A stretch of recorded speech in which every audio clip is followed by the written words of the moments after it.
Pessoal, boa tarde, tudo bem? Meu nome é Luiz Gustavo Marques, trabalho aqui na JA como analista de projetos júnior. E a gente está começando hoje mais uma live do nosso programa Enem Live, né? Que a gente, desde de julho, mais ou menos, a gente está fazendo uma live toda semana com o intuito de levar conteúdos para que vocês possam aprender um pouco mais para prestar o Enem aí desse ano. Eu queria agradecer as empresas parceiras que estão conosco aqui atrás, por trás desse projeto, as idealizadoras do projeto, né? E aí reforçar para vocês que alunos de escola pública têm a oportunidade, né, de enviar redações para a gente através da nossa plataforma, através da plataforma da nossa empresa parceira. Tem uma plataforma gamificada também de estudos. Então, aqueles que tiverem interesse, alunos de escola pública, estamos abertos aí para ajudar vocês em prestar o Enem esse ano, ok? Hoje aqui a gente está com o Cláudio Porto, né? É o nosso convidado que vai trabalhar com a gente na live de hoje. Boa noite, Cláudio, seja muito bem-vindo. Boa noite, Luiz. Boa noite. Só posso agradecer a oportunidade de estar aqui realizando um trabalho bonito desse, né? Eu que agradeço aí a sua disponibilidade em ajudar a gente, trabalhar conosco aqui hoje nessa live, tá bom? Vou passar a palavra para você, qualquer coisa é só me chamar que eu volto para a live, tá bom? Ok. Ok, boa noite, boa live, pessoal. Obrigado. Boa noite, pessoal. Então, vamos começar aqui uma live hoje sobre, principalmente, DNA, tá? A live de hoje é para quem é mais apaixonado por biologia, né? Lógico, quem está estudando tem a obrigação, né, de aprender essa parte também. E é uma parte muito cobrada no Enem, tá? É a parte de ácidos nucleicos. Só que essa live, pessoal, eu planejei um pouquinho mais de profundidade. Não é só um bate-papo, né? Para a gente ver um pouquinho do conteúdo. Eu acho que é importante. Essa parte é bem complexa, né? Ela passa por uma questão aí de dimensões muito pequenas e a qual a gente não está acostumado no nosso dia a dia, tá? Então, de repente, vocês vão sentir a necessidade aí de fazer essa viagem entre o macroscópico e o microscópico, tá? Na biologia, aliás, isso é uma coisa muito importante, tá? A biologia, ela viaja muito do macroscópico para o microscópico, tá?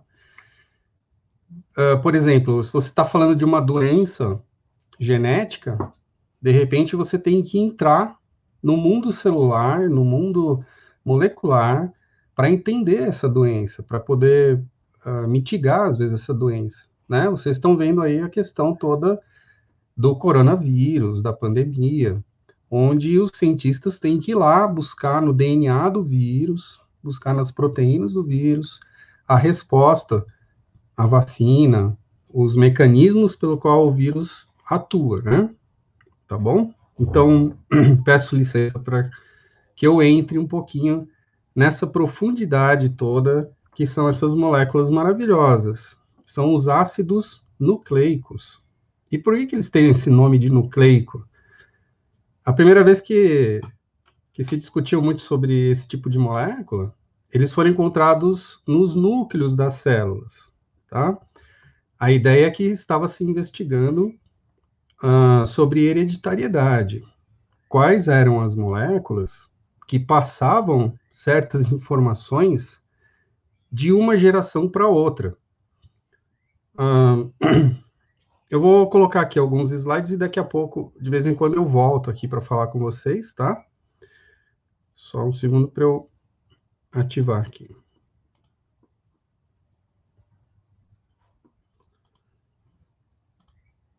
Então, o tema de hoje é ácido nucleico, que são o DNA e o RNA, tá? Essas siglas DNA e RNA vocês vão ouvir muito. Os dois são ácidos nucleicos, embora o RNA ele tenha uma função mais na parte do citoplasma, tá bom? Porém, ele é fabricado no núcleo da célula, ele também atua dentro do núcleo da célula numa parte das funções de criação de proteínas, então ele pode ser encontrado também lá, a gente já vai ver isso daí. Eu deixei aqui algumas coisas com um pouco mais de texto, não com o intuito da gente ler tudo aqui na live, tá? Mas vocês depois podem dar pausa, e eu não sei, talvez se vocês vão ter acesso a esse PowerPoint, né? Provavelmente sim. Vocês podem dar uma lida com mais calma.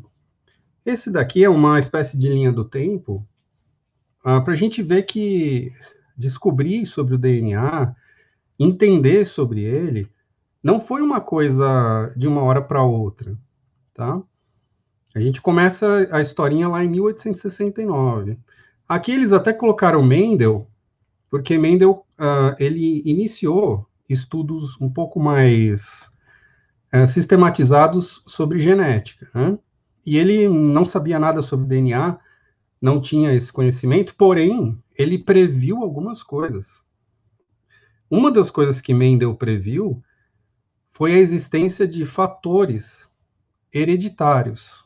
Esses fatores hereditários nós conhecemos hoje como genes, e os genes estão no DNA, tá? Então, desde essa época, que se desejava entender como que essa informação genética passava de uma geração para outra. E aí a ciência vai evoluindo aos poucos, né? Olha quantos cientistas envolvidos. Esses são só os mais famosos, tá bom? Tem muito mais coisa acontecendo aqui. Mas entre descobertas e na verdade, caracterização do DNA, dos ácidos nucleicos, né?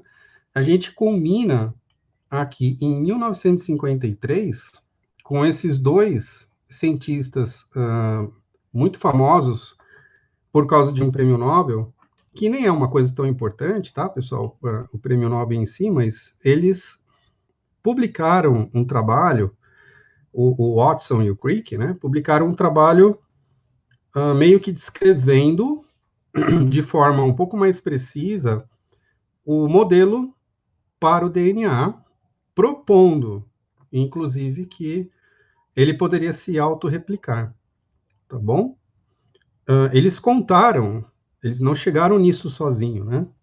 Por isso que eu acho que prêmio Nobel não é um prêmio muito justo, porque você tem ali atrás dele gigantes, né, na qual eles subiram nos ombros desses gigantes para chegar na molécula de DNA, tá? Dentre eles você tem ali Rosalind Franklin, que fez testes de cristalografia do DNA, mostrando ou apoiando a estrutura do modelo de duas hélices, tá? Então, eles não chegaram sozinhos nisso daí. E, às vezes, os outros não são muito bem lembrados, né? Mas, ok. Então, a gente atribui ao Watson e Crick uma sistematização maior do modelo de DNA, a partir do qual foi possível descobrir um monte de outras características, tá bom? Então, fica aí uma linha do tempo para vocês se divertirem com ela. O nome, ou a sigla, DNA, ela está em inglês, tá bom? Então, DNA em inglês, não deveria nem ser pronunciado DNA, né? O correto em português seria ADN, mas a gente vê que na mídia e no dia a dia, falando sobre essa molécula, a gente se refere como DNA, e isso ficou. Mas traduzindo para ADN, o nome dela é ácido desoxirribonucleico, onde a gente pega essas letrinhas aqui, ó, o A, D e o N, e usa para grafar a abreviação, tá bom? Esse nome aqui, complicado e grandão, vem lá da química, ok? Se vocês quiserem reclamar por causa do nome, reclamem lá com os químicos. Mas até que não é difícil, tá, pessoal? Vocês vendo aqui o que eu vou mostrar, vocês vão achar e vão acabar acostumando e vão achar fácil. O outro ácido nucleico muito famoso é o RNA, que também está em inglês e traduzindo para português ARN, ácido ribonucleico, ok? Então a gente pega o A de ácido, o R de ribo e o N de nucleico. Onde que a gente vai encontrar o DNA? Isso é importante, de vez em quando tem algumas questões, tanto no Enem quanto fora, tá? Em outros vestibulares. Cláudio, a apresentação não está aparecendo, tá? Na hora que você voltou, ela não voltou. Não voltou? Peraí. Não voltou. Deixa eu voltar aqui para o slide anterior, então. Isso, agora está aparecendo. Ah, desculpa. Eu que não percebi aqui o chaveamento. Pronto, né? Agora deu certinho, tá aparecendo, tá? Beleza, obrigado, Luiz. Então, eu tinha falado aqui da nomenclatura, né? O nome do DNA, que está em inglês, ou seja, DNA, mas em português, o correto, né? Se a gente usar em português, mas muita coisa acaba entrando do inglês na nossa língua, né? Nossa língua é muito dinâmica. Basta ver na área de informática a quantidade de palavras em inglês que a gente absorveu ultimamente. E o DNA foi assim também, mas é só uma sigla. Então, ácido desoxirribonucleico, a gente usa o A, o D e o N para abreviação. Em inglês fica nessa ordem, DNA, Deoxyribonucleic Acid, para o RNA, e Deoxynucleic Acid para o DNA, né? Ribonucleic para o RNA. A diferença, existem diferenças entre DNA e RNA que a gente vai tocar mais para frente, tá? E aí eu vou explicar direitinho por que um é D, por que um é R. Onde que a gente vai encontrar o DNA? Dentro da célula. Então, dentro da célula, não encontra fora da célula, por exemplo, espalhado entre o tecido ou no sangue, né? Sempre ele vai estar encapsulado dentro da célula do corpo. Pode ser dentro de uma célula de organismo unicelular, pode ser dentro de uma célula de organismo multicelular. Pode ser também dentro de eucariontes, como em procariontes. Vocês lembram o que são eucariontes e procariontes? Vão colocando aí no chat também, que eu vou dando uma lida aqui de vez em quando, tá? Os eucariontes são aqueles organismos um pouco mais complexos, com organização celular mais complexa, cheio de sistemas de membranas internas, né? Então, os eucariontes têm lá retículos, tem organelas e tem o núcleo. Inclusive, o nome carionte, ou cário, é para designar a membrana do núcleo, que é chamado de carioteca.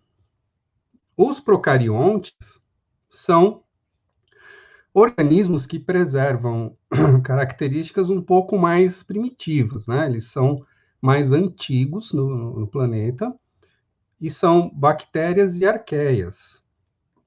Portanto, eles não têm um sistema de membranas tão desenvolvido e não tem núcleo. Não tem um núcleo distinto do citoplasma, tá? Mas tanto faz, o DNA está dentro dessas células aqui. Então, bactéria tem a célula dela, protozoários têm as células dele, fungos, plantas, né? Quando a gente fala de eucariontes, estamos falando de fungo, planta, estamos falando de animais, estamos falando de algas multicelulares, ok? E procariontes, bactérias e arqueias, basicamente. No núcleo das células dos seres eucariontes, então, ele fica lá dentro, e no citoplasma também, dos procariontes. No citoplasma dos eucariontes, dificilmente você vai encontrar uma molécula de DNA, tá? Mas o procarionte, como ele não tem a delimitação do núcleo e do citoplasma, você acaba encontrando o DNA direto no citoplasma, ok?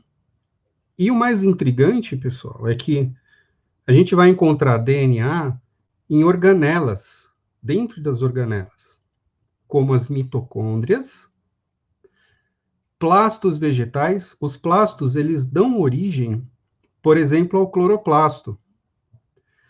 Centríolo, que é uma estrutura que aparece principalmente no momento da divisão celular. O centríolo é muito intrigante, ele tem DNA, tem RNA, tem proteína, ok? Isso aqui em seres eucariontes, tá? Porque procariontes eles não têm essas organelinhas. Em relação às mitocôndrias e plastos, vocês podem dar uma olhada depois, não faz parte dessa aula, mas vocês podem dar uma olhada na teoria da endossimbiose da Lynn Margulis, ok? A Lynn Margulis, ela fez uma proposição, e ela está embasada numa série de evidências de que mitocôndrias, plastos e até outras estruturas, ela propõe até em relação a flagelos e outras estruturas, eles vieram da simbiose entre dois organismos unicelulares, onde acabou indo morar dentro do outro organismo. E aí, começando a história dos seres eucariontes, né? Que são os que têm todas essas estruturas internas. E por isso, acaba tendo organelas com DNA dentro. Mitocôndria e cloroplasto, para você ter uma ideia, eles têm lá um cromossomo, que é uma molécula de DNA próprio, e mitocôndrias podem se reproduzir. Então, ela é quase como uma célula dentro da sua célula. Ela só não é uma célula completa porque ela perdeu muitas características de célula e ela tem que existir dentro de outra célula, tá? Ela é muito sincronizada com a célula hospedeira. Mas é muito provável que as mitocôndrias do nosso corpo tenham sido bactérias no passado. Tem evidências para isso. Plastos, como o cloroplasto, também podem ter sido bactérias fotossintetizantes, que daí, ao entrar num outro organismo, acabaram criando toda a linhagem de plantas, tá bom? Isso para conectar um pouquinho com a evolução. Então, vocês estão vendo que o estudo dessas moléculas está conectado com evolução, genética, citologia, tá bom? Só para citar algumas. Estudos de vírus também, viroses, estão programas de saúde, tá? Bastante coisa, está conectado com bastante coisa.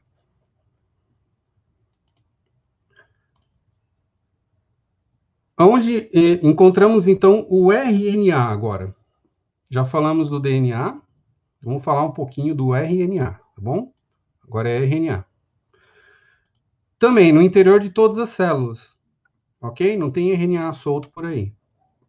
O RNA está lá no núcleo e no citoplasma de eucariontes.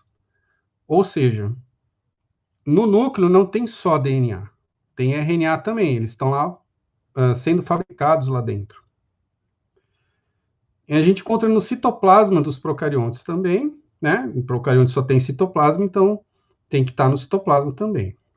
E associado a algumas organelas. Então, os retículos granulares, lembra que retículo, eles têm os ribossomos, né? Os ribossomos contêm RNA. Dentro da mitocôndria, ela também tem seu próprio RNA, porque ela pode sintetizar proteínas. Plastos vegetais idem, e no centríolo. Então, a gente encontra DNA nessas partes. Já foi perguntado no vestibular uma vez, isso.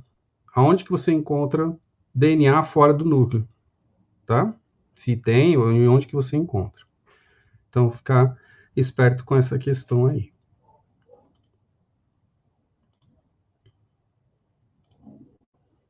Mas e vírus? Vírus tem DNA ou RNA? Vírus está na moda, né? Todo mundo falando sobre vírus.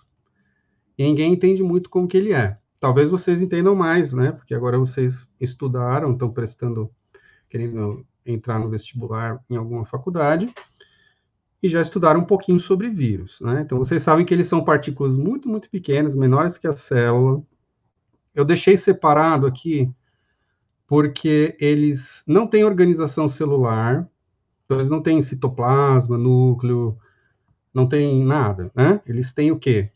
Uma cápsula de proteína, às vezes com uma camada de lipídios, e esse aqui está muito parecido, tá vendo? Parece um coronavírus, né?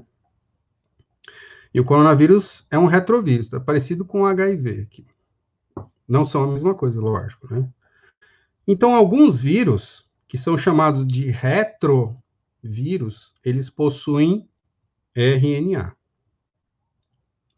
como informação genética. Outros vírus são chamados de adenovírus, eles são até um pouco maiores, têm também uma cápsula de proteínas, e eles possuem DNA, ok? E esse aqui, ilustrando, ele é um bacteriófago, ele é um vírus que ataca bactérias. Ele é bonitinho assim mesmo, todo hexagonal aqui, com esses triângulos, tá? Ele tem esse aspecto geométrico.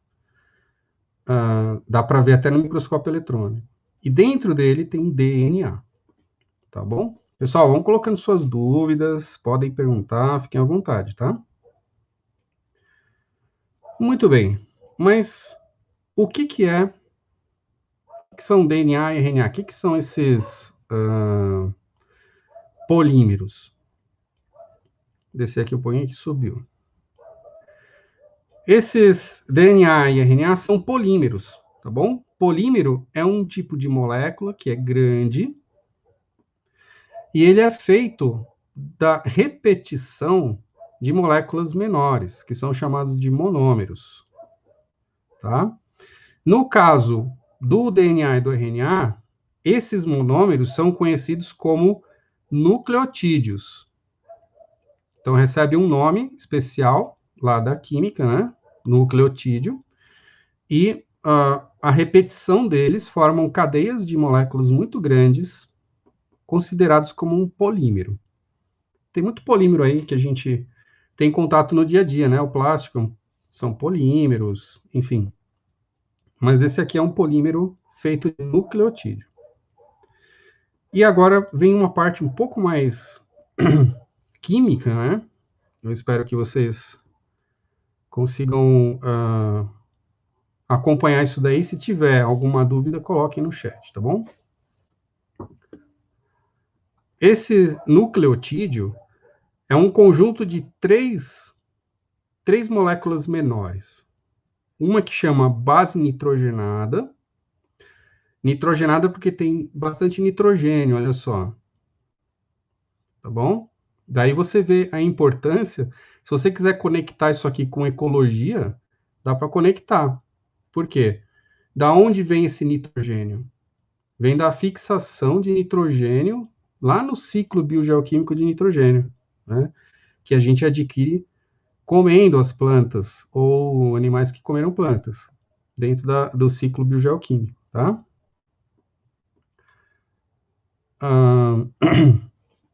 Essa base nitrogenada, esse nucleotídeo aqui é só um exemplo, tá? A gente tem outros tipos. Mas, basicamente, ele tem uma base nitrogenada, ele tem um açúcar.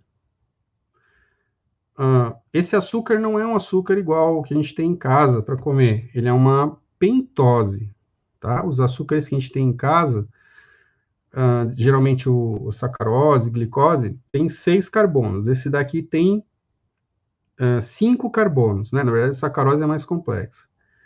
Então, ele é um tipo de açúcar, ok? A nomenclatura química dele é açúcar. E ele tem 5 carbonos.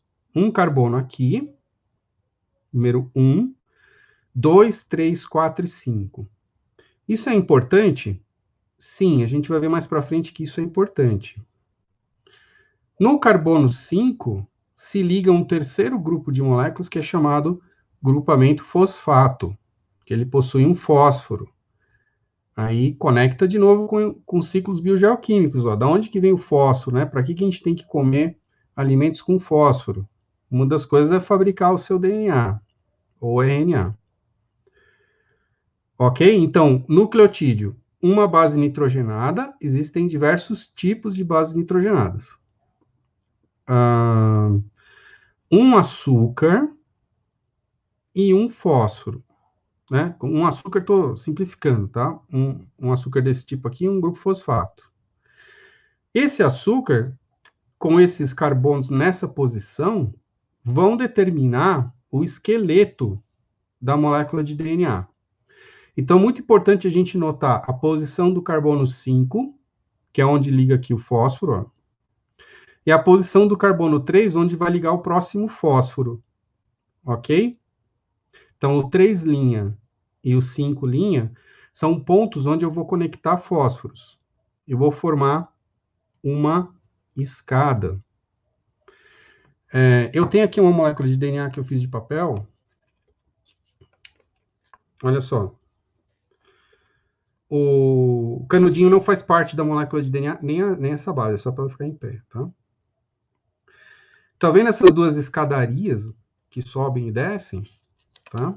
Então, isso aqui é um esqueleto de fósforo e açúcar conectados entre si. Fósforo, açúcar em sequência. Aqui em cima, se eu girar também, tem a outra do outro lado, tá bom? Então, porque a molécula de DNA, ela tem duas dessas escadarias aí que a gente chama, que nem esse desenho que está aqui atrás de mim, né? O famoso desenho do DNA. Tá bom? A gente chama isso de fitas. E no meio é que estão aqui as bases nitrogenadinhas. Ok? Mas a gente vai ver vários desenhos mostrando um pouquinho mais o DNA. O açúcar, pessoal, tem dois tipos. O nome desse açúcar é ribose, porque ele, na verdade, é uma pentose, tá? Ele tem 5 carbonos, então penta é 5, pentose. A glicose, por exemplo, tem 6, a gente chama de hexose, né? Então, essa daqui é uma pentose, com 5 carbonos, recebe o nome especial de ribose, porque tem outros tipos, né, de açúcar com 5 carbonos. E o outro açúcar que compõe o ácido nucleico é a desoxirribose. Olha lá. Por quê? Ele é totalmente igual, porém, então ele não é totalmente, né? Ele tem um detalhe aqui, ó. Falta um oxigênio nessa posição. Daí que vem o nome desoxi. Falta um oxigênio. Tá? É da natureza desse açúcar ser assim.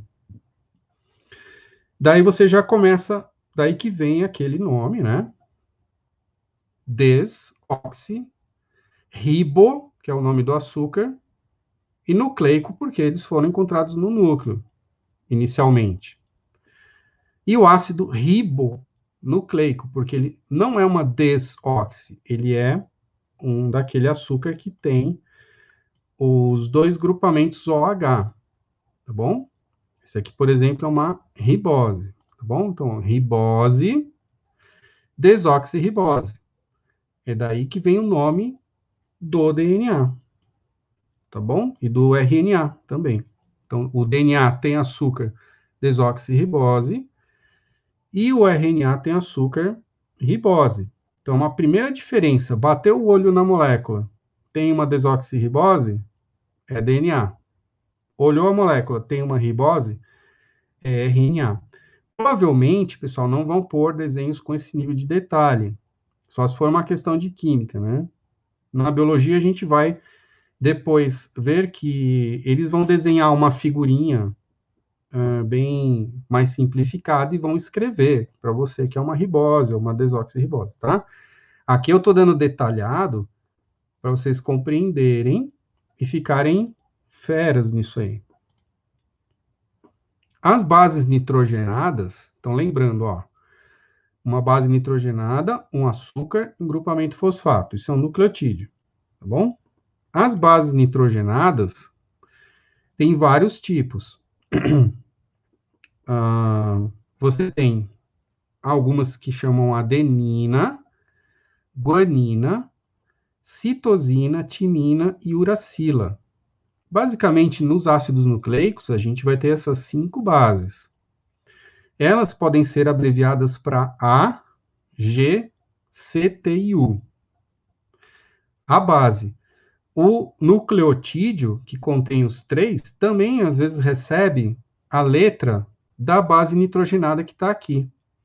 Então, nesse fósforo e açúcar, eu posso ligar qualquer uma daquelas bases, né? Tá bom? Essas bases, você pode ver que algumas delas, adenina e guanina, têm 2 anéis. Tá? Essas que têm 2 anéis, têm uma classificação química chamada purina. E as que têm apenas um anel, têm uma classificação química, aqui um nome, uma nomenclatura, chamado pirimidina. Tá bom? Acho até que ficou tampado ali que o StreamYard colocou em cima. Deixa eu ver se consigo subir um pouquinho. Ó. Vamos ver se dá para ler agora, pirimidina, tá? Puxa, mas isso aqui é um nível de detalhe que parece... Para que tem que saber que uma chama purina, uma chama pirimidina, né? Pois é, mas às vezes é cobrado isso também. Como que eu vou fazer para lembrar isso na hora da prova? A e G é purina. Eu faço assim, pelo menos meus alunos gostam e lembram. Purina lembra pura, né? Que lembra água pura. E água começa com A e G, certo? Então, AG, água pura. Ou seja, adenina e guanina são purinas. Citosina, timina e uracila, as outras, daí você não precisa memorizar, são pirimidinas. O duro é lembrar esses nomes, né, pessoal?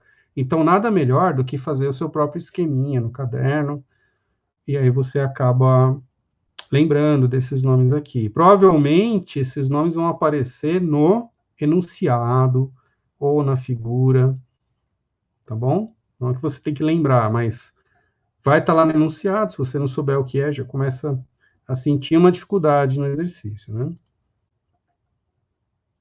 Bom, tem uma questão que, inclusive, começou a ser descoberta pelo Chargaff, tá? Que é um pesquisador, um cientista. Ele começou a ver que as proporções de adenina e timina eram sempre iguais no DNA. Então, ele começou a concluir que adenina e timina estão sempre ligadas uma à outra na molécula de DNA. Guanina e citosina também estão sempre ligados uma à outra. Então, eu não posso, ou não é muito estável, uma ligação citosina com adenina. Isso não vai funcionar. Vai dar um problema aqui na cadeia de DNA, tá bom? Então, esse é um negócio que vocês têm que lembrar sempre. A liga com T e G liga com C.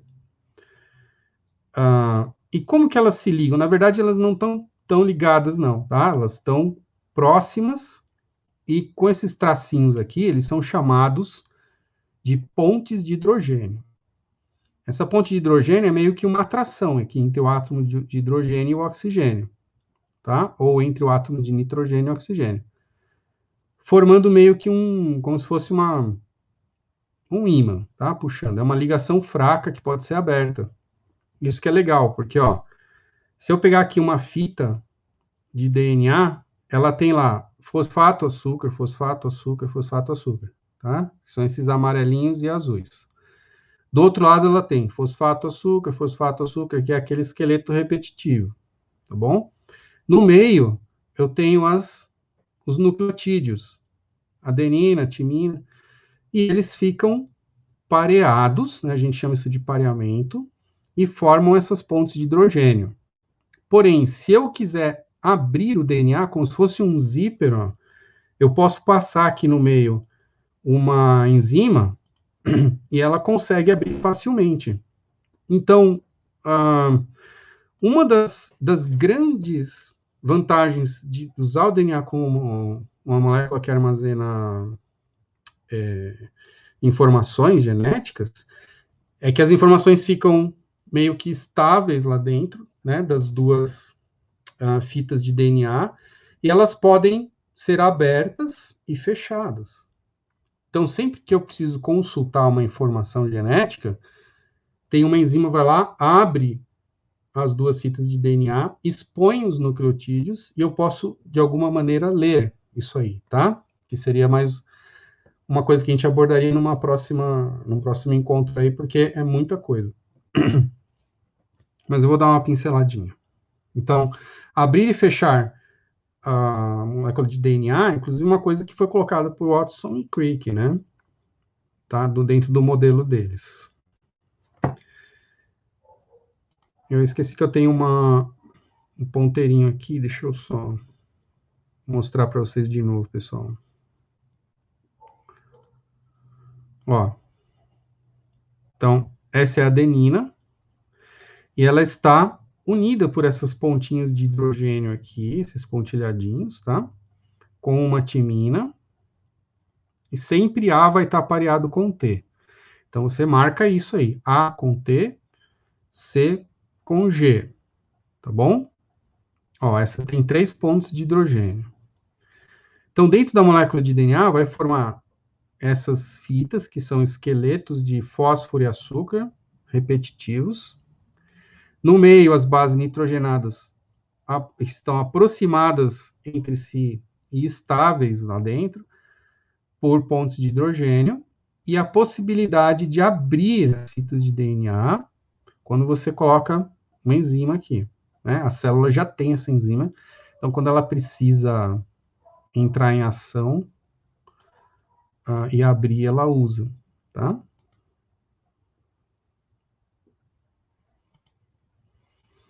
Então, como que fica esse esqueleto de fósforo e açúcar?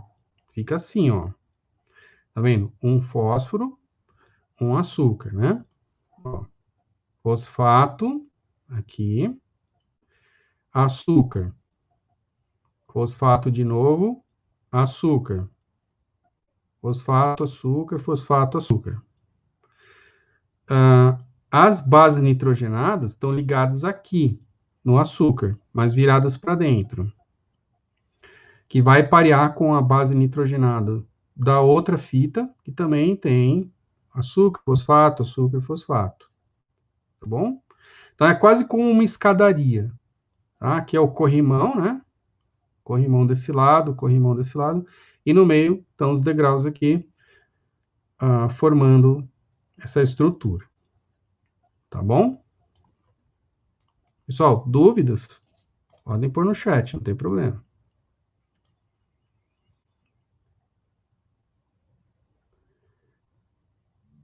Ainda sobre a estrutura do DNA, para ficar um pouquinho mais claro. Então, aqui, olha agora, já simplificando, olha como é que as imagens vão ficando. Então, a gente saiu daquela fórmula estrutural cheia de carbono e tudo, para uma coisa mais simplória, né? Ó, então, isso aqui deve ser a base nitrogenada, ok? Eu posso ter todos esses tipos, adenina, guanina, citosina e timina. Aqui, a pentose, que é o açúcar do DNA, ligado a um grupamento fosfato, que eles representaram com essa bolinha. Então, se você ampliar, né, você tem o nucleotídeo, que é um monômero desse polímero aqui, que é o DNA. Só que pela posição que os átomos estão, aqui é uma figura plana, né? Mas quando você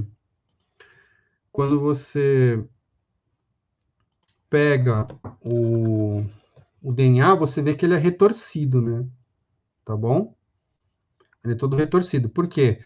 Os ângulos de ligação de um fósforo com o açúcar vão fazendo essa figura geométrica aqui. Tá bom? A gente não vai ficar representando toda hora o DNA certinho, assim, com os ângulos de ligação. Isso daria um trabalho imenso para desenhar, né? Então, o que faz é que acaba virando uma coisa plana, que nem tá nessa imagem aí. Tá? Então, acaba ficando assim, plano. Essa é a imagem da figura retorcida, com as fitas DNA formando hélices, né?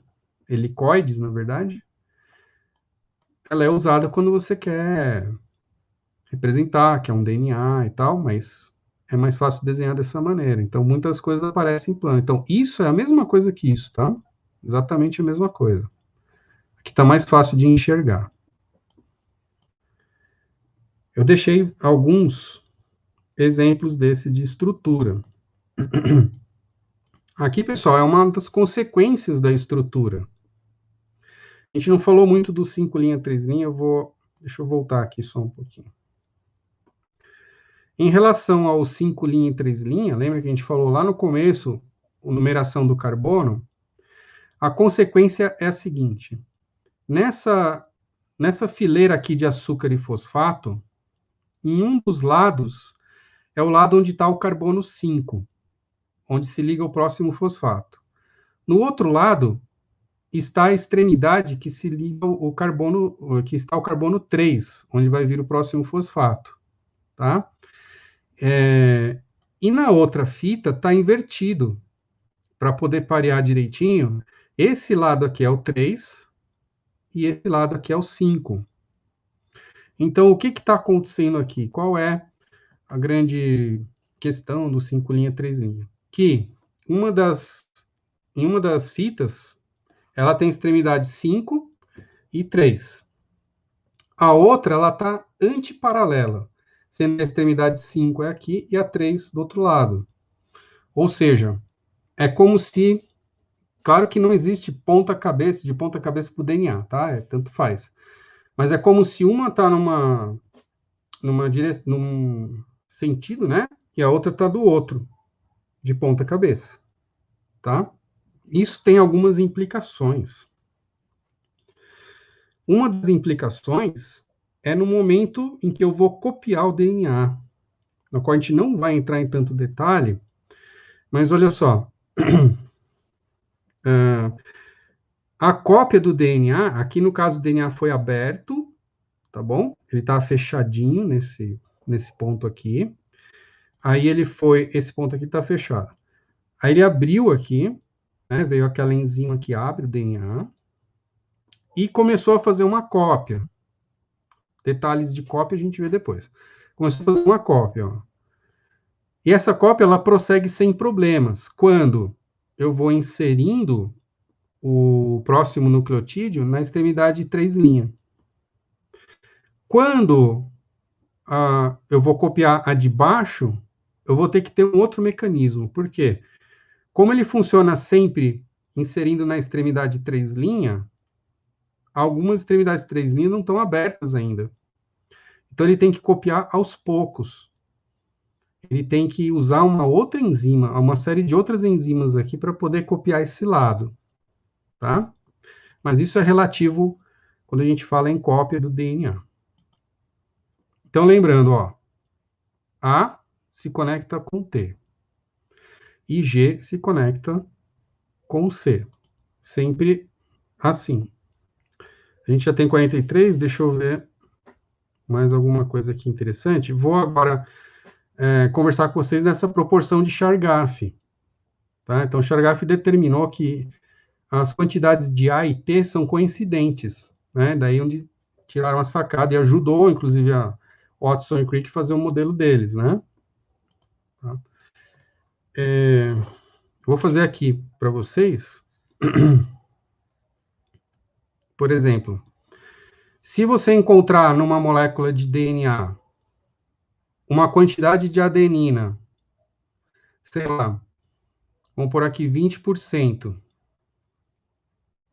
Você foi lá, extraiu o DNA de um ser vivo e encontrou um teor de 20% de adenina.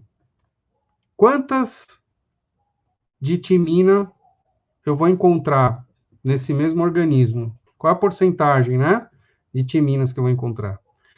Como todas as adeninas estão ligadas ou pareadas, né, o termo mais correto, pareadas a uma timina, se eu tenho 20% de A, eu vou ter que ter 20% de T. Que somando já foram quanto? 40% de todos os meus nucleotídeos. E aí eu quero saber quanto que eu tenho de G e quanto que eu tenho de C. Se A e T fazem um total de 40%, dos 100% de bases que eu tenho, né? Quanto que está faltando aqui? 60%, tá? Portanto, 30% para G, 30% para C. Adenina, timina, guanina e citosina. Então, basta eu colocar para você uma única porcentagem de uma das bases que você consegue determinar as outras três. Por quê? A base que eu te informar o teor de, ou a quantidade que elas têm aqui, a que ela se pareia vai ser igual, né? Então, você já tem direto o resultado da base que ela pareia. Elas vão perfazer uma porcentagem de um total de 100%. Então, é só você fazer a diferença e distribuir o resto aqui para as outras bases que estão sendo solicitadas para você calcular, tá? Isso aí chama proporção de Chargaff. É uma maneira de você fazer um exercício de proporção de Chargaff, ok? Então, às vezes, de início pode parecer, poxa, só deu uma informação, que é o quanto que tem de uma base, né? Como é que eu vou calcular todas as outras? É só você lembrar da estrutura do DNA, ok? Então, a estrutura do DNA, sempre o A pareia com T e o G pareia com o C. Portanto, quantidade que eu tiver de A, eu tenho de T. Quantidade que eu tenho de G, eu tenho de C. Tem fórmulas prontas para você calcular isso, mas eu acho que fica mais uma fórmula para você memorizar, né, pessoal? Você já tem muita coisa de física, de matemática. Então, use o raciocínio, porque é rapidinho, tá? Então, vamos ver como é que ficou a estrutura? Olha só. O DNA tem uma estrutura de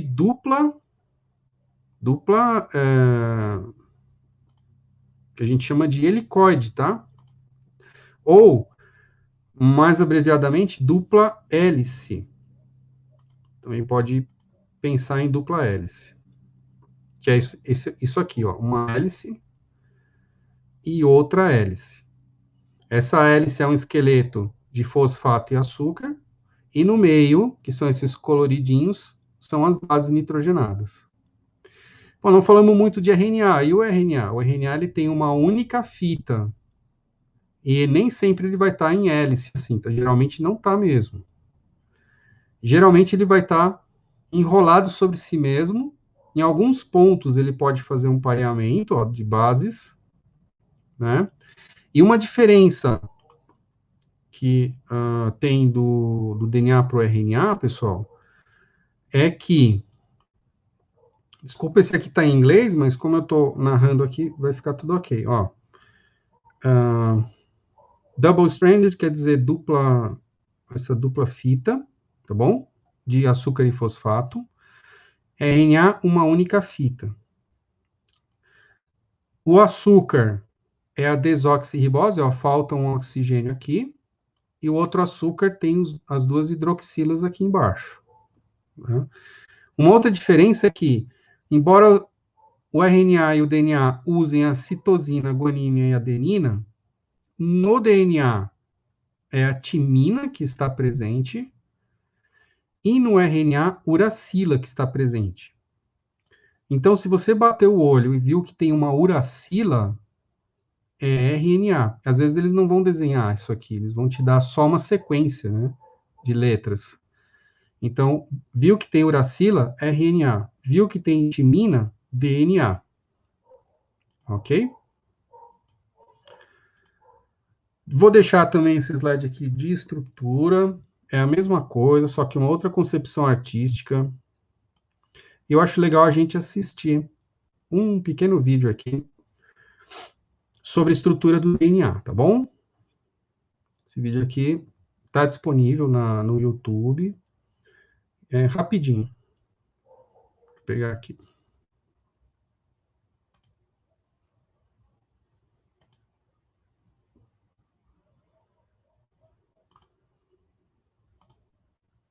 Eu vou olhando para vocês para não ficar o som original, que eu não sei se podem brincar com isso, né? Então, aqui ele está se aproximando da molécula de DNA. Veja as duas fitas, né? Observe as duas fitas. No meio, os nucleotídeos. Claro que essa visão inicial ela é um pouquinho complicada, mas ele vai simplificar. Aí ele está desenhando todos os átomos, né? Olha só. Não precisa se preocupar com esse detalhe, ele é um pouquinho mais avançado, tá? Mas ele está mostrando as duas fitas aí. Existem algumas formas de DNA, essa é a forma B. Agora ele já simplificou para a molécula estrutural e planificou. Então dá para ver aí direitinho os esqueletos, ó, nucleotídeos. Está mostrando a base nitrogenada, o açúcar e o fosfato. Base, uma adenina. Você vai encontrar guanina, timina, citosina. Então, o que muda? A base. O açúcar e o fosfato permanecem o mesmo, tá? A base está ligada no açúcar 1. O fosfato desse lado aqui está no carbono 5, né? Carbono 1, a base. Carbono 5, o fosfato.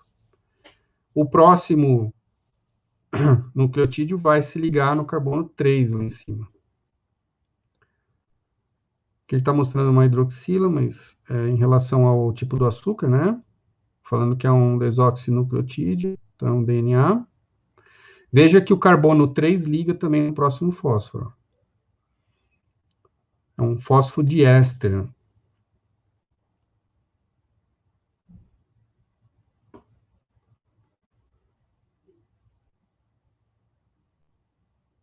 Então, essa numeração é importante, tá? E vai ser aquela questão do 5 linha, 3 linha. Um lado é 5, o outro lado é 3. Cada um ligado num fósforo. E as enzimas vão adicionar nucleotídeo sempre no sentido 5, 3 linha, tá? Veja que a fita de baixo está invertida. Entre aspas, de ponta cabeça, né? Claro que não existe de ponta cabeça no DNA, tanto faz. Não tem o lado certo, né? Tem uma brincadeira que eles chamam uma das fitas de Watson e outra de Crick, que foram aqueles que publicaram o trabalho, né? Ela tem uma estrutura helicoidal, mas aqui, para facilitar, nós vamos deixar a estrutura plana. As ligações de pontos de hidrogênio, você pode chamar pontos de hidrogênio, ligações de hidrogênio, tá? São só atrações entre uma molécula e outra, não é uma ligação, não é como uma ligação covalente, não, tá? É bem mais fraca. Sempre citosina com guanina e adenina com timina. Está explicando a questão que aquelas são as pirimidinas e as púricas, purinas. Pode ver que uma pirimidina liga com uma purina, né?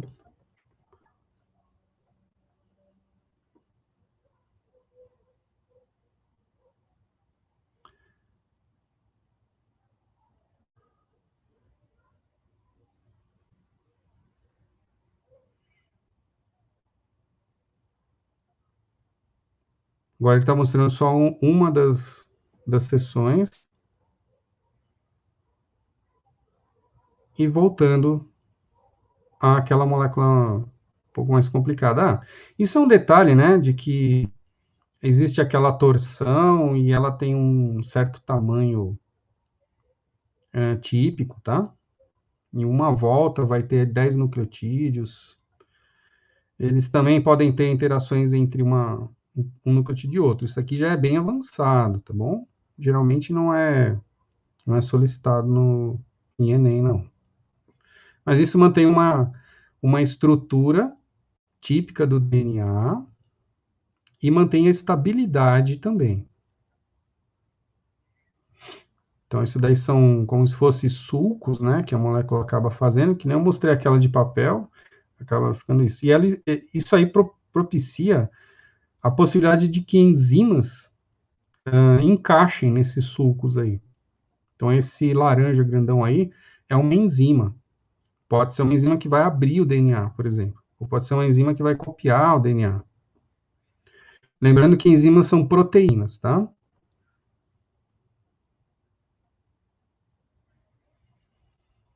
Acho que já está finalizando também. Muito bem. Então, vocês viram, acho que de estrutura a gente cobriu bastante coisa, tá? Não sei se eu deixei passar algo, mas de estrutura tá legal. Agora eu acho que compensa a gente falar um pouquinho, né? A gente falou muito do DNA, a gente precisa conectar o DNA a alguma coisa, né? Ele não é uma molécula que está lá à toa. Ele tem uma função, né? Uma das coisas que a gente vem falando é carga genética, tá? Então, ele transmite a carga genética de uma geração para outra. Ou uma simples criar uma nova célula no seu corpo, você precisa que a célula tenha a mesma genética que as outras. Então, sei lá, você perdeu um pedaço da pele e vai fazer uma cicatriz, as células vai preencher ali aquele buraquinho, elas vão se duplicar, né?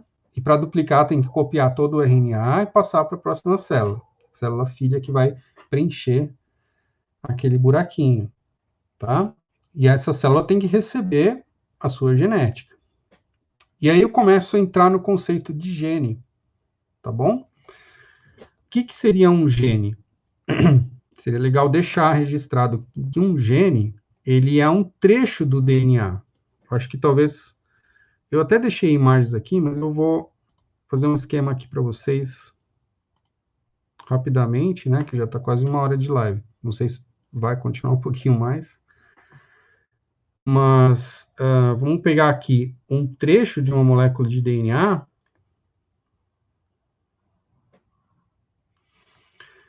E podem ver que eu sei desenhar perfeitamente bem. Essa molécula de DNA, ela é muito grande, tá? Ela pode ter milhões daqueles nucleotídeos, milhões. Então, ela é enorme. Aliás, vocês sabem na espécie humana, por exemplo, quantas moléculas dessa a gente tem? Em cada célula, a gente tem 46 moléculas dessa, tá? Essas moléculas de DNA são chamadas também de cromossomos. Então, os nossos cromossomos nada mais são do que moléculas de DNA. Cada célula do seu corpo tem 46 delas, sendo que você recebeu 23 delas do seu pai biológico lá e 23 da sua mãe biológica, tá? Juntando, formou 46, que seria a sua primeira célula do seu corpo, chamada ovo, e ela foi se multiplicando. E para você crescer e ter trilhões de células, cada uma com 46 cromossomos, eu não posso ir dividindo os cromossomos, eu tenho que duplicá-los, né? E aí entra aquela duplicação do DNA, essa possibilidade de duplicar a molécula toda. Mas falando de genes, né, o que você recebeu de herança genética? Você recebeu trechos, por exemplo, daqui até aqui.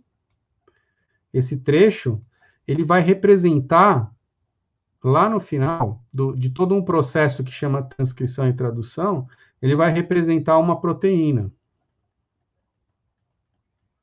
Nem tudo é tão simples assim, ok? É só uma introdução. Então, esse pedacinho que contém as instruções para criar uma determinada proteína, nós chamamos de gene. Então, esses são os famosos genes, são pedaços do seu DNA. Quantos genes tem um DNA? DNA humano, DNA de qualquer ser vivo? milhares de genes, milhares, tá bom? Cada espécie de ser vivo tem uma quantidade de cromossomos, cada espécie de ser vivo tem uma quantidade de genes nesses cromossomos. E cada espécie de ser vivo tem pequenas diferenças, tá? Vou te dar um exemplo. No nosso corpo existe uma proteína que é um hormônio produzido no pâncreas, em algumas células específicas. Esse hormônio cuida dos níveis de glicose no sangue. É chamado insulina. Ele é uma proteína, tá? Então, existe lá nessas células o gene, que é um trecho do DNA, que tem as informações para a célula criar a insulina. Se você for em outro animal, por exemplo, o porco, ele também tem pâncreas, também tem o gene para insulina. Ele é um pouquinho diferente do nosso, ele tem algumas informações trocadas ali. Mas ele produz a insulina lá de porco. Por muito tempo se usou a insulina de porco, porque quem não consegue produzir insulina tem uma condição que chama diabetes, tá? E a gente usava insulinas de porco, por exemplo, para suprir a insulina da pessoa que não produz. Com o tempo, nós descobrimos como copiar esse gene em laboratório, nós descobrimos como fabricar a proteína em laboratório. Não vou entrar nos detalhes agora. Qual a vantagem? Eu fabrico uma proteína absolutamente idêntica à humana, né? E posso administrar para essas pessoas que têm a falta de insulina, tá? Então, um gene tem instruções para fabricar uma proteína. Onde que ele está? No seu DNA.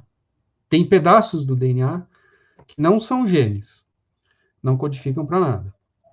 E tem pedaços de DNA que são os seus genes, que correspondem a... Geralmente, um gene corresponde a uma proteína. Geralmente. Nem sempre, tá? E eles estão na forma de cromossomos. Bom, pessoal, eu posso continuar, tá? Por mim, tudo bem. Tem um pouquinho mais de coisa só que eu poderia mostrar. Como é que vocês estão aí? Ninguém... Tá todo mundo quietinho? Sem perguntas? Cláudio, pode continuar, não tem problema não, mas a gente tem uns 10 minutos, tá? Beleza.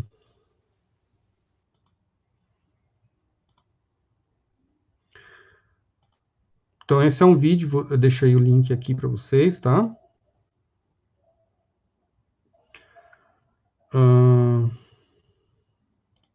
Então, exatamente isso aqui que eu estava mostrando para vocês é o que é um gene, tá bom?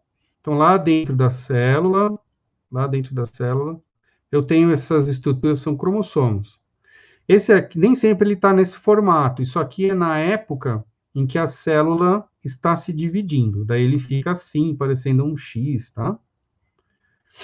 Não é que ele é um X, mas ele fica parecido, né? O pessoal gosta de desenhar o cromossomo assim. Realmente é parecido, tá? Nesse período aqui, a célula está em divisão. Mas mesmo não estando em divisão, ela tem um cromossomo que corresponde a uma molécula de DNA. E nessa época aqui da divisão celular, o cromossomo fica meio que, o DNA fica compactado, tá? Então, se a gente puxar, é quase como um novelo de lã. Imagina um novelo de lã fechadinho, e você resolve puxar o fio. Quando você puxar o fio, é isso aqui, ó, o DNA, tá? Trechos do DNA são genes, que podem ser lidos. O como que lê, como que faz a proteína, aí é uma outra aula bem longa, talvez mais 1 hora e pouco, sobre transcrição e tradução, tá? Sobre código genético, que é uma coisa legal para vocês também darem uma olhada. No final aqui eu tenho meio que um esqueminha do que vocês têm que olhar, tá? Para estudar. Como que o DNA se compacta? Então, o DNA tem essa capacidade de ser um filamento bem pequenininho, né, bem fininho. Para você ter uma ideia aqui, ó, a largura da molécula de DNA é 2 nanômetros. O nano é 1 metro dividido por 1 bilhão, ou 1 milímetro dividido por 1 milhão, tá? Então, ele é bem fininho mesmo. Mas ele quer ficar mais compactado ainda. Então, essas duas hélices aqui agora são representadas por esse fiozinho, ó. Então, aqui é um zoom, né? Bem grande. Elas começam a se enrolar em certas proteínas chamadas estonas. Então, elas dão uma volta aqui nessa proteína. Aí, isso aqui se dobra também. Acaba fazendo um filamento um pouquinho mais grosso, 11 nanômetros. Porém, ele vai encurtando, né? E depois fica mais compactado ainda, ó. Então, o cromossomo ele vai ter na ordem de 30 nanômetros, e só que vai ficar bem curtinho. Imagina que você pegou, sei lá, você tem um fio que você quer... Você tirou o fio da carretilha, né, de costura. E você quer agora enrolar de novo naquela carretilha, tá? Então, é mais ou menos assim. Então, o DNA ele vai se enrolando nessas proteínas chamadas estonas, e o comprimento dele vai reduzindo. Cada vez que ele vai se dobrando sobre si mesmo, as estonas vão se dobrando e vão juntando, ele vai reduzindo até ficar pequenininho, fica um pouquinho mais gordinho, mais pequenininho, que é aquela fase que a célula vai se reproduzir, daí que a gente vê o cromossomo, tá? Aí que a gente consegue olhar no microscópio, porque ele fica uma estrutura visível.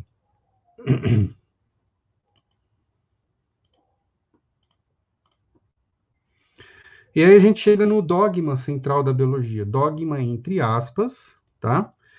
Bem entre aspas, porque ciência não pode ter dogmas, tá? Então, isso aqui é meio que é só uma semântica, esse é um problema de semântica, a gente chamar isso de dogma, tá bom? A gente sabe que isso pode mudar, não é imutável. Mas o dogma central da biologia quer dizer que sempre que a gente analisou algum ser vivo, acontece alguma dessas coisas aqui. Então, sempre o DNA consegue fazer a replicação dele, ou seja, cópias, que também você pode chamar de clonagem, tá? O DNA é clonável, ou seja, posso gerar cópias dele. E ele faz isso naturalmente dentro da célula. O DNA pode passar por um processo e ser copiado as informações para a molécula de RNA, daí a gente estudar esse ácido nucleico também, né? O RNA pode se replicar em alguns casos, olha que interessante, tá? Isso aqui era uma coisa que a gente não sabia e poderia acontecer, mas foi descoberto, inclusive, um DNA num protozoário que ele se duplica sem a necessidade de qualquer enzima, tá? A gente tem também processo de tradução, onde aí, junto com os ribossomos, o RNA produz, ele tem a informação e junto com o ribossomo é produzida uma proteína, que pode ser um hormônio, pode ser uma enzima, pode ser uma proteína da estrutura do corpo, tipo colágeno, tá bom?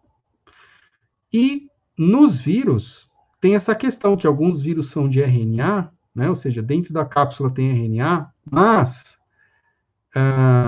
ele carrega com ele uma proteína chamada transcriptase reversa, para fazer o reverso da transcrição. Então, o RNA é copiado para DNA, e inclusive ele pode entrar no seu núcleo, então lá dentro, né, ele é copiado para DNA, e o DNA, estando no núcleo da sua célula, pode se incorporar ao seu DNA, tá? De fato, se a gente fizer uma conexão com evolução, DNA é muito usado para estudar evolução, tá? Hoje em dia. E dentro dos seus genes, lá dentro do seu DNA, tem alguns pedaços que nós identificamos que são pedaços de vírus. Tem jeito de ser um pedaço de vírus, tá? Do passado, às vezes de milhões de anos, o vírus entrou no seu DNA, ele era RNA, ele passa para DNA, se incorpora no meio do seu DNA. Então, ele é como se fosse um pedaço que não é seu. E esse pedaço acabou ficando sem uso ali, provavelmente houve um erro, e o vírus ficou lá dentro, tá? Isso é interessante para a gente estudar a evolução, entender que no passado também tinham vírus que faziam o que eles fazem hoje, né? Tá bom? Pessoal, então, o que estudar, né? Eu sei que tem muito texto aqui, mas aí você, depois que você estiver revendo aqui a live, você dá uma pausa, daí você pode esmiuçar isso. Mas a gente deu uma olhada nisso aqui, ó, estrutura química, base nitrogenada, nucleotídeo, açúcar, grupamento fosfato, ponte de hidrogênio, dupla hélice, hélice simples, que é do RNA, aquela questão do 5' 3', então toda a estrutura do RNA. Diferença entre DNA e RNA é bom saber.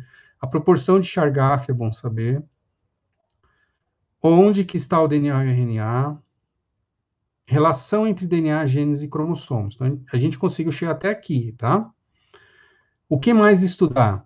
Transcrição, tradução e código genético, que é como fabricar uma proteína, do gene a uma proteína aqui. O dogma central da biologia, a gente deu uma olhada.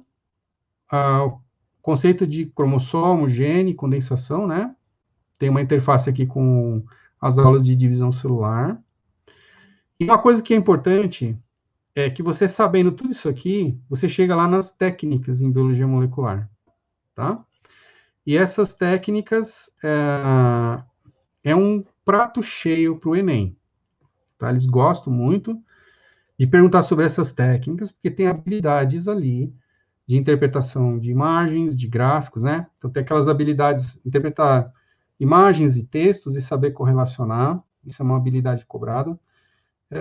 Interpretar experimentos também é uma outra habilidade, saber interpretar. Saber as consequências de certos produtos e técnicas, consequências para a sua saúde e para a sociedade como um todo. Também é uma outra habilidade que é interessante do Enem para pensar. Por exemplo, existe hoje a possibilidade de você fazer uma edição de genes, tá?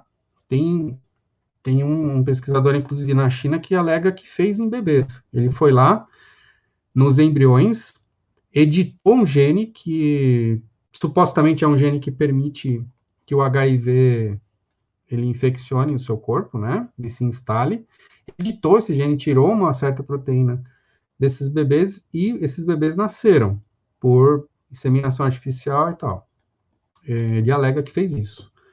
Então, a sociedade já tem que pensar agora que nós temos em mãos técnicas que podem mexer no DNA, que podem mexer na espécie, na evolução da espécie, no como a nossa espécie vai ser no futuro, né? Quais são as implicações disso? Será que tem implicações sociais, por exemplo, de desigualdade? Todos vão ter acesso? Nem todos vão ter acesso? Vamos criar duas? Aí você acaba criando uma divisão, né? Tem pessoas modificadas geneticamente, outras não. Isso pode ser um problema, tá? Pode ser um problema, e se realmente a gente quer, e quem vai decidir quais são as modificações, quais não são, e você está decidindo sobre a vida de uma outra pessoa que ainda vai nascer, se ela quer ou não quer ter aquela modificação, tá bom? Então a gente tem questões aí bem profundas que advêm dessas tecnologias do DNA. Bom, então eu acho que a gente pode agora partir para o nosso encerramento, né? Para não cansá-los tanto assim. E aí o Luiz assume essa parte, né, Luiz? Isso mesmo, Cláudio. Muito obrigado aí por estar conosco aqui na live, né? Foi muito boa. A galera aí elogiou, explicação muito boa e clara. Ana Luísa falou que foi Agora as perguntas aí, bacana. tem pergunta, não? Não, o pessoal não colocou pergunta hoje, Tá não. tranquilo? Tá bom. A gente tem um link, né, que a gente disponibiliza para o pessoal, que aí eles podem fazer perguntas depois na hora de assistir a live e tudo mais. E aí, quando essas perguntas forem chegando, eu vou te encaminhando elas, tá, Cláudio? Tudo bem. O PowerPoint também fica disponível para os meninos. Todo o nosso conteúdo fica lá no Drive para o pessoal acessar, né? Show. E aí, a live foi muito boa. Queria te agradecer, né, pela participação aqui conosco. Eu que Mais uma agradeço a vez. oportunidade. Muito obrigado, agradecer o pessoal que acompanhou a gente aqui. Lembrar que a live ela fica disponível no nosso canal. Lembrar de vocês acessarem os materiais extras lá no nosso Drive e responder, se tiverem alguma dúvida, alguma coisa também, vocês podem fazer as perguntas através do nosso link de perguntas, tá bom? Que a gente depois encaminha para o Cláudio e ele responde para vocês. E também, aqueles mesmos comunicados, a gente tem um programa, né, para alunos de escola pública que podem acessar a plataforma gamificada da GIC. A Equali também corrige redações gratuitamente para alunos que são de escola públicas. Então, aqueles que tiverem interesse, tem essa oportunidade aí até o final do ano de poder estar se beneficiando desses conteúdos que são, né, na verdade, pagos, e aí a gente está disponibilizando para alunos de escola pública de forma gratuita, tá bom? Então, lá no Drive tem o material, tudo certinho. Então, tudo aquilo que tiver interesse, pode procurar a gente também através dos nossos canais de comunicação e tudo mais, que a gente ajuda vocês, tá bom? Pessoal, muito obrigado a todos. Cláudio, mais uma vez, muito obrigado. Até mais. Até Isso mais. aí, pessoal. Boa noite a todos.